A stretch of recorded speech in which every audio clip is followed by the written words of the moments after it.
Barrister حکیم ملک، رانا ثناء اللہ نے جو اب سٹیٹمنٹ دی ہے کہ آرمی چیف کی مدت 5 سال کی ہو چکی ہے، اس لیے ابھی تو کوئی معاملہ ہی نہیں ہے ایکسٹینشن کا، یہ 2027 کا ہے. You have a legal back ground also.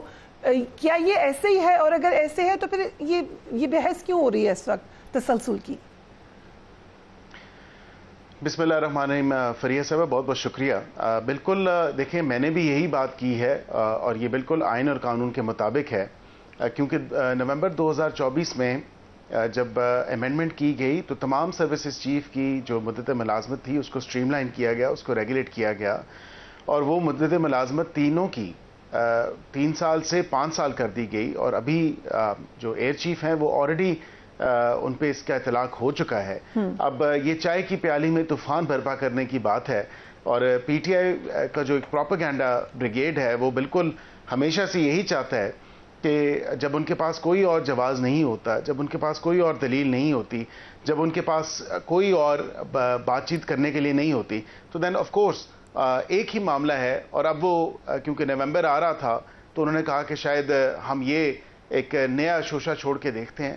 ابھی میں آپ کو یہ بتا سکتا ہوں کہ اس تمام تر معاملے کے اوپر وہ آلریڈی ریگولیٹ ہو چکا ہے، وہ آلریڈی سٹریم لائن ہو چکا ہے. یہ بحث ہونی ہی نہیں چاہیے کہ اس میں ایکسٹینشن ہوگی نہیں ہوگی، ایکسٹینشن ملے گی نہیں ملے گی. یہ آلریڈی 5 سال کا اطلاق ہو چکا، یہ آئین اور قانون کے مطابق ہے. کیونکہ رانا ثناء اللہ صاحب نے یہ بات کہی کہ تسلسل کا فیصلہ ہو گیا ہے، اس کے اوپر کل حذیفہ رحمان ہمارے پروگرام میں تھے، انہوں نے کہا کہ یس تسلسل کا فیصلہ ہوا تھا، لیکن وہ اپنی پارٹی کے لوگوں کے حوالے سے ہوا تھا کہ پرائم منسٹر بھی اسی پوزیشن پہ رہیں گے، چیف منسٹر بھی اسی پوزیشن پہ رہیں گی، وچ مینس کہ کچھ نہ کچھ تو ڈسکس ہوا تھا. وہ کیا ڈسکشن تھی؟ دیکھیں، پارٹی کے اور حکومت کے معاملات بالکل ڈسکس ہوئے ہوں گے، and I am sure because میں تو وہاں پہ موجود نہیں تھا. I am not privy to all the conversations that took place there. However, میں یہ ضرور بتا سکتا ہوں کہ پارٹی کے معاملات، حکومت کے معاملات، فیڈرل حکومت کے معاملات، صوبے کی حکومت کے معاملات بالکل ڈسکس ہوئے ہوں گے. اس میں کوئی ایسی بات نہیں ہے، کوئی چھپ کے چوہا میٹنگ تو نہیں ہوئی. ظاہری بات ہے، سب کو پتا تھا کہ میٹنگ ہو رہی ہے. پارٹی کے جو سینئر لیڈرشپ ہے وہ بیٹھی ہے، پارٹی کی لیڈرشپ ہے وہ وہاں پہ بیٹھی ہے. انہوں نے کئی معاملات پہ ڈسکشن کی ہوگی، تو اس میں کوئی ایسی اچنبے والی بات نہیں ہے. میرے خیال سے اس چیز کا تسلسل کا شاید جو نیکسس ایک جوڑا جا رہا ہے اور یہ اس کا نام دیا جا رہا ہے، میں یہ سمجھتا ہوں کہ تسلسل بیسکلی 5 سال کی جو یہ حکومت ہے، بالکل وہ 5 سال کے لیے جو ہمیں مینڈیٹ ملا ہے، جو ہم 5 سال انشاءاللہ مکمل کریں گے، تسلسل یہی ہے. اس کے علاوہ کوئی اور تسلسل نہیں ہے، کسی اور چیز کا تسلسل نہیں ہے. پاکستان کی بہتری کا تسلسل ضرور ہے، پاکستان کی معیشت کو دوبارہ جو ہے بحال کرنا اور اس میں بہتری لے کے آنا، اس کا تسلسل ضرور ہے.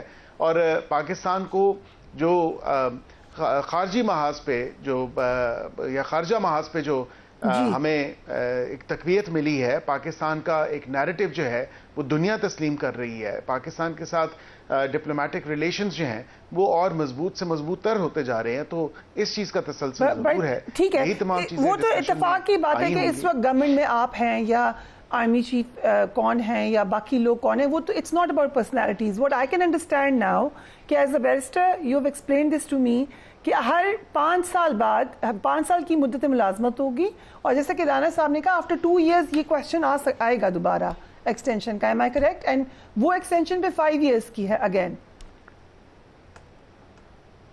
جی، قانون میں تو یہی ہے، اور جب یہ کبھی کوشچن ارائز ہوگا، یہ ابھی تو ارائز ہونا نہیں ہے، اور تو اس میں بہتر یہ ہوگا کہ کسی ذائچے سے، کسی حساب کتاب سے کام لینے کی تو ضرورت نہیں ہے. ہمیں اجتناب کرنا چاہیے ایسی چیزوں سے، اور 2 سال بعد جب کبھی بھی یہ کوشچن ارائز ہوگا تو تب کا تب دیکھا جائے گا، اور بالکل یہ اس ٹائم ڈسکشن ہوگی. اور میں سمجھتا ہوں اف اینی تھنگ، اگر یہاں پہ تو جس طرح رانا صاحب نے فرمایا کہ خود ہی لوگ اپنے آپ کو ایکسٹینشن دیتے رہے، تو ایٹ لیسٹ فیلڈ مارشل صاحب ہی از earned the title field marshal as well. اور جو آج پاکستان کی الحمدللہ دنیا پوری عزت کر رہا ہے، یہ مارکہ حق کے بعد اور آپریشن بنیان المرصوص کے بعد جو ہے یہ پاکستان کا جو کھویا ہوا وقار تھا، کوئی بھی عزت تھی، وہ دوبارہ الحمدللہ بحال ہوئی ہے. تو یہ سوال تو I think it's too early اس کو ڈسکس بھی کیا جائے. فی الوقت تو آپ دیکھیں کہ 5 سال کا ٹینیور ہے اور 5 سال کا ٹینیور جو ہے نومبر 2027 تک ہے. ٹھیک ہے, اور اس کے بارے میں بھی سینٹر ہمایوں مومنٹ رانا صاحب نے بھی ایگزیکٹلی یہ بات کی. انہوں نے یہ بھی کہا کہ آفٹر 2 ایئرس جب یہ کوشچن آئے گا بھی تو پھر یہ اٹس ہائیلی پاسبل. اینڈ ایک رائے یہ ہے کہ the reason P T I is so concerned because اگر یہ پولیٹیکل سیٹ اپ ہے یا یہی سیٹ اپ ہے تو ایک سیاسی اسپیس جو کم ہو رہی ہے پی ٹی آئی کی, آپ کو اس کا خدشہ ہے کہ وہ مزید کم ہوگی. Is that correct? بسم اللہ الرحمن الرحیم. ایاک نعبد و ایاک نستعین. دیکھیں ہم لوگوں نے ماضی میں دیکھے ہیں پیپلز پارٹی کے لیے کتنے عرصے تک جو سپیس تھا وہ کم کیا گیا تھا, اسی طریقے سے باقی ان لوگوں کے لیے بھی کم کیا گیا تھا, لیکن یہ سپیس کبھی پولیٹیکل پارٹیز کے لیے کم نہیں ہوتی ایز فار ایز وہاں پہ ایون برائے نام ہی پالیٹکس کیوں نہ ہو رہی ہو, پارٹی کے لیے سپیس کبھی کم نہیں ہوتی. اب جیسے جو رانا صاحب نے کہا ہے انہوں نے کچھ اور کہا ہے, جو عقیل ملک صاحب کہہ رہے ہیں یہ مور اور لیس اس کو کہہ رہے ہیں, لیکن ان کے جو دوسرے ساتھی ہیں وہ حذیفہ صاحب وہ کہہ رہے تھے کہ جی یہ رانا صاحب غلط کہہ رہے تھے, ان کی بات آپ سمجھے نہیں ہے, وہ اس کی بات نہیں کر رہے تھے, اس تسلسل کی بات نہیں کر رہے تھے, وہ پارٹی کے اندرونی قیادت کی تسلسل کر رہے تھے. مطلب یہ کہ میاں شہباز شریف, میاں نواز شریف اور مریم نواز کا تسلسل ہوگا. ارے بھائی ان کے بغیر تو آپ لوگ کیا, وہ تو تسلسل چاہ حیات ہیں, اس کے بعد تسلسل میں ان کی ہی بلڈ لائن آئے گی. یہ بیرسٹر صاحب تو اسی طرح ہی رہیں گے, کبھی منسٹر ہوں گے کبھی نہیں ہوں گے. اگر مریم نواز کے گڈ بکس میں ہوئے تو منسٹر ہو جائیں گے, نہ ہوئے گڈ بکس میں کسی اور کے ساتھ وہ ہو گیا تو پھر مسئلہ آ جائے گا. پھر یہ ان کے بیٹے کے پیچھے کھڑے ہوں گے, پھر ان کے پوتے کے پیچھے یا نواسے کے پیچھے کھڑے ہوں گے. This is how they will live their life. اور یہی وہ چیز ہے جو مختلف بڑے سیاستدانوں نے ان کی پارٹی اور پیپلز پارٹی چھوڑتے ہوئے یہی کہا تھا کہ ہم اس چیز کی وجہ سے یہ پارٹی چھوڑ رہے ہیں, اور انہوں نے چھوڑ.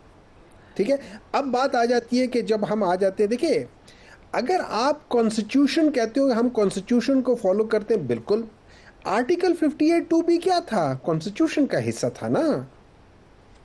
ٹھیک ہے, اس کو بھی آپ لوگ کیا یہ سمجھتے ہو کہ وہ بہت صحیح ہو رہا تھا؟ آپ لوگوں نے کانسٹیٹیوشن کو مسخ کر دیا ہے, آپ نے اس کو وائلیٹ کر دیا ہے, اس کی سینکٹیٹی کو ختم کر دیا ہے. تو اس لحاظ سے اگر دیکھا جائے تو یہ بیسیکلی کیا کریں, اور یہ یاد رکھیں یہ ساری چیزیں ان کو ہانٹ کریں گی for 2 reasons. Number 1, in the history of this country. اگر ہم اس پہ آ جائیں, ابھی آپ نے یہ بات تو مان لی کہ یہ ہے تو آئین کے مطابق ہی, ٹھیک ہے آپ کو اس پہ اعتراض ہے, لیکن ہے یہ آئین کے دائرے میں. وی کین ڈیبیٹ کہ وہ ٹھیک ہے آئین بنا غلط بنا certainly, but if you allow me I will come back to you barrister Aqeel. آج 26ویں آئینی ترمیم پر فل کورٹ کی تشکیل کے لیے مصطفیٰ نواز کھوکھر نے اپنی اپلیکیشن جمع کرا دی ہے. آپ کو بھی نہیں حمایت کرنی چاہیے اس کی؟ ایک دفعہ فل کورٹ بن جائے, 26ویں آئینی ترمیم کا معاملہ کلیئر ہو جائے, اس میں کیا غلط بات ہے؟ آپ تو ماضی میں پی ایم ایل این تو بہت سپورٹ کرتی تھی فل کورٹس کو. دیکھیں یہ عدالت کے اندر کے معاملات ہیں, ہماری سپورٹ کرنے نہ کرنے سے یہ کوئی معاملہ ایسا نہیں ہو جائے گا. بالکل 26ویں آئینی ترمیم کے بعد آئینی معاملات جو ہیں وہ آئینی بینچ ہی سنے گا, اور ہم نے یہی بات بار بار کی کہ ہم آئین اور قانون کے پابند ہیں. اب کسی کی خواہش ہو کہ فل کورٹ سنیں تو یہ تو نہیں کہا جا سکتا, لیکن یہ بھی بات ضروری ہے کہ یہ ججز کو خود فیصلہ کرنا ہے, اور اس جو ان کا میکنزم ہے ایڈمنسٹریشن کا اس کو دیکھتے ہوئے یہ فیصلہ ان کا اپنا ہونا ہے کہ چیف جسٹس بیٹھے ہیں, باقی جو آئینی عدالت کے بینچ جو سربراہ ہیں وہ بیٹھے ہیں, اسی طرح دیگر جو سینئر ججز ہیں وہ بیٹھے ہیں, اور یہ ڈیسائیڈ کریں کہ اس کو آئینی بینچ سنے گا یا اس کو فل کورٹ میں جانا چاہیے. کیونکہ میرے ناقص رائے کے مطابق اس کو تو آئینی بینچ کو سننا چاہیے, کیونکہ یہ آئین کے ایک آرٹیکل سے کنسرننگ ہے اور آئینی ترمیم سے ریلیٹڈ ہے. تو ظاہری بات ہے کہ آئینی بینچ ہی اس کو سنے تو زیادہ مقصود ہوگا. اور ویسے بھی آئین کے اندر ہی وہ شق درج ہے جس میں واضح طور پہ لکھا ہے کہ اگر بنیادی ڈھانچے کے ساتھ تصادم میں نہیں ہے آئینی, تو پھر بالکل کوئی آئینی ترمیم جو ہے cannot be called into question, یا وہ چیلنج نہیں کی جا